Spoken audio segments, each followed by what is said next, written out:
Meu nome é Gustavo Sábio, tenho 26 anos e sou advogado. Conheço sua obra, inclusive a luta pela verdade, né? Se não me... Meu livro mais recente. Isso, exatamente. Na verdade, eu acho que esse discurso é uma perversidade contra as pessoas que se identificam com um gênero oposto àquele que elas nascem, né? Fazendo até alusão ao Pirula, que muitas pessoas conhecem, é um biólogo bastante...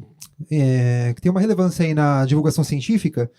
Tem um vídeo dele que ele fala sobre o gene gay, por exemplo, né? Eu sou uma pessoa homossexual, eu sempre fui uma pessoa homossexual. Desde a minha puberdade, eu sempre me atraí por homens. Tentei muitas vezes me atrair por mulheres, tive relações sexuais com mulheres, não me senti satisfeito. E quando eu realmente me descobri gay, foi uma abertura muito grande para mim, tanto intelectualmente quanto na própria identidade minha, né? Eu sou homem, sou cis e tudo mais. Mas o que eu quero dizer é que, do mesmo modo que existem as pessoas intersexo, que são as pessoas que antigamente eram tratadas como hermafroditas, existem pessoas que também têm diversidade de gênero, não só sexo biológico. Uma pessoa intersexo, por exemplo, ela pode nascer com testículo e vagina, ou com pênis e um ovário, ou com um testículo e um ovário, né?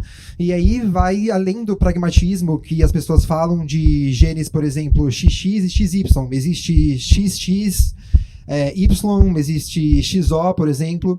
Então, esse espectro que existe na identidade sexual biológica também é um reflexo na identidade de gênero. Então, eu acredito que o gênero da pessoa, o jeito que ela se manifesta, desde muito pequeno, muitas vezes, é também um reflexo biológico, não só biológico, também construído socialmente, e dizer que é uma perversidade contra o ser humano, para mim é uma perversidade contra a existência de pessoas que, na verdade, só estão querendo exercer a identidade delas mesmas.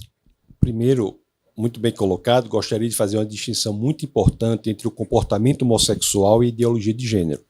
O comportamento homossexual é um comportamento que está dentro das possibilidades da realidade. A ideologia de gênero propõe algo para a pessoa que é impossível de acontecer. E é impossível de acontecer não é porque eu não queira, não é porque uma pessoa específica não queira, é porque existe um obstáculo chamado realidade. Quando você dá a expectativa para uma pessoa, que é um homem, que ele pode se tornar uma mulher, você está dando a ele uma expectativa de algo que não se realizará. E, neste sentido, é extremamente perverso.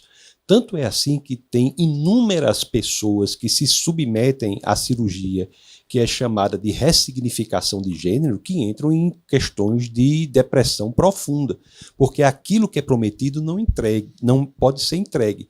E reitero, vermentizo, sublinho, não pode ser entregue não é porque nós não queiramos, é porque há um impeditivo. Ele vai se encontrar e se entender mais à frente como um homem efeminado, não como uma mulher. Então esse é um grande problema. Só estabeleço, para deixar bastante claro, não tem a ver a questão quanto ao comportamento homossexual. Um homem, dentro do campo das possibilidades da realidade, pode ter relações sexuais com outro homem, mas um homem não pode se transformar em uma mulher, por mais que ele genuinamente ache que é uma mulher. Sim, Deixa eu só dizer mais uma coisa. Sim. Existe na história intelectual humana um tema que é tratado e todas as sociedades concordam com isso. E sociedades das mais diversas visões de mundo, cristãs, ateístas, islâmicas, budistas. Nós somos a primeira geração na história da humanidade, a primeira geração na história da humanidade a achar que seja lá o que nós chamamos de gênero, é o sexo que deve se adequar a isso que chamamos de gênero. Até a nossa geração anterior, todas as sociedades do mundo entendiam que era, na realidade, o gênero, que se chama hoje de gênero, que deveria se adequar ao sexo.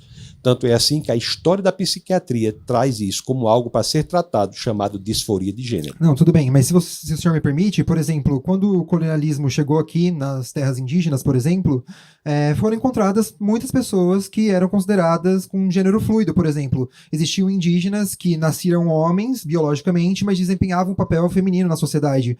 Nas comunidades aborígenas também, indígenas do norte, da América do Norte, também existem manifestações bastante claras, se me permite... Não, Homens efeminados existem. Não, tudo bem, são homens que na verdade desempenham um papel feminino. Existem. Então, exatamente. São homens. Não, claro, eles são homens biologicamente, mas a questão do gênero que era discutida na ideologia de gênero, que também não é um termo que eu concordo, né? Ideologia de gênero, não sei se isso é aplicável, mas o que eu quero dizer é que as mulheres transexuais, por exemplo, ninguém está discutindo o sexo biológico dela, mesmo porque ela pode ser uma pessoa intersexo, ela pode ser uma pessoa, por exemplo, com síndrome de Turner, que nasce com disfunção, por exemplo, em órgãos sexuais, e a gente se apegar nesse fator biológico para uma construção social, então qual que é o problema da gente considerar aquela mulher, aquele homem, né, biologicamente, que quer se identificar com uma mulher, porque a gente não pode respeitar a opinião, entendeu, da pessoa, porque, sendo bem sincero,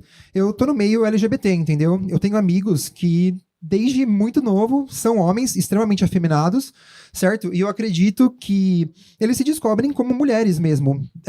A própria identidade da pessoa, do jeito que ela se manifesta para o mundo. E aí, beleza, são homens afeminados, mas se a pessoa quer ser tratada como mulher, qual que é o problema disso? A gente não vive numa sociedade democrática, libertária e tudo mais? Então, se aquela pessoa ela quer ser tratada como uma mulher, acho que é total direito dela. E a mesma coisa acontece em sociedades como no Japão, aconteceu isso, existiam mulheres e homens que tinham papéis trocados e eram tratados como mulheres. E só uma última reflexão, por exemplo, na Índia, existe também uma comunidade, que eu esqueci o nome, mas são pessoas que são consideradas transgêneros, que são a reencarnação de uma deusa, inclusive. E eu acho que existem até casos, inclusive, de meninos que, quando tinha o desenvolvimento genital muito ínfimo, eles pensavam, vou tratar como mulher, vestiam como mulheres, tratavam como mulheres, brincavam como mulheres, e quando eles desenvolviam a puberdade, eles eram, de fato, homens cisgêneros. Então, eu acho que o gênero, apesar de ter uma carga biológica bastante forte, ele é como o espectro do sexo biológico. Ele pode ter, basicamente, um espectro bastante grande, entendeu? Então, é isso que eu discuto. É uma posição importante, mas eu devo lhes dizer, a grande questão é, nós não podemos afastar a realidade. Uma pessoa pode genuinamente achar que é uma mulher, um homem pode genuinamente achar que é uma mulher, mas ele não pode afastar a realidade, porque isso é a porta de entrada para movimentos como, por exemplo, dos transespécies, que são pessoas que acharam que nasceram no corpo humano por engano, que são, por exemplo, gatos ou cachorros que nasceram no corpo humano por engano. Isso então, não tem nada a ver. Não, deixa eu só terminar, o senhor não falou? Assim, deixa claro. eu só terminar, né? Mas é porque deixa eu dar meu argumento. Claro, fica à né? vontade. O senhor falou, se nós desconsideramos a realidade, nós entramos no espectro de dizer que seja lá o que a pessoa acha que ela é, nós iremos fazer com ela uma perversidade. É como se chegasse uma pessoa aqui com anorexia. O que é uma pessoa com anorexia? Uma pessoa com anorexia é uma pessoa magríssima, mas que se auto-identifica como obesa. Se chegar uma pessoa magríssima, se auto-identificando como obesa, o tratamento para uma pessoa com anorexia, que é magríssima e se identifica como obesa, seria a lipoaspiração? Não, na verdade... Fazer a lipoaspiração numa pessoa magríssima... Você comparar a anorexia com a identidade de gênero é totalmente perverso, na verdade. Isso é perversidade. Na sua opinião, mas está no mesmo espectro da auto-identificação. Não é, porque ninguém nasce, ninguém desde pequeno se manifesta anoréxico, entendeu? Você nunca vê uma criancinha de 3 anos pensando, eu sou muito gorda, deixa eu parar de comer.